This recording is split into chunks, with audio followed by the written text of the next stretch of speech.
The front of their secluded holiday home looks remarkably intact, but behind the facade, little else remains. The back of the building shows how the quake cruelly tore through property and people. Inside, 14-year-old Marcos Burnett was sleeping. He perished while his parents and sister survived. They were friends of the apartment's owners, Maria and William Henneke Gottlieb. The couple from South London were today described by their neighbours back home as warm and friendly. This was the home from home they would return to every summer. Their 2 children somehow survived. The quake area has now been declared a state of emergency by Italy's Prime Minister, but everyday life continues within it. This man was begging emergency workers to be let back in his home. It seems remarkable he ever got out. Giovanni's family home of 65 years is barely standing. It's a strong feeling to describe. I heard a bang, he said. The wall collapsed and then I thought I would never get out. I saw the living room light up and I realised it was the light from outside. There was no wall.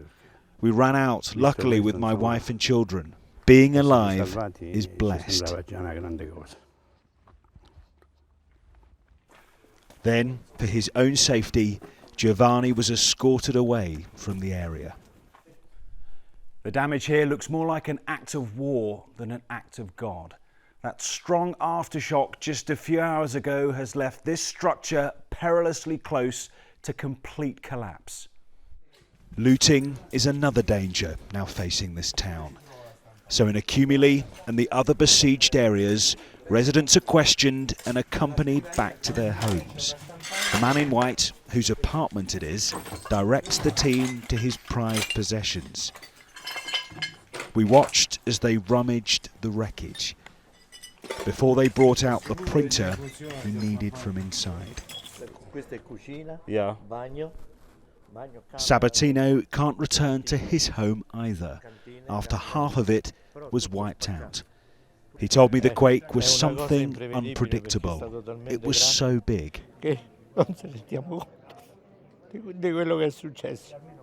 Everything happened, he said. It's unbelievable. It's going to take a long time before we get out of this. How do we rebuild? The quake's ferocity has toppled plinths and left long-standing statues, fallen heroes. With the search and rescue now over, can this area ever restore the grandeur which once stood here?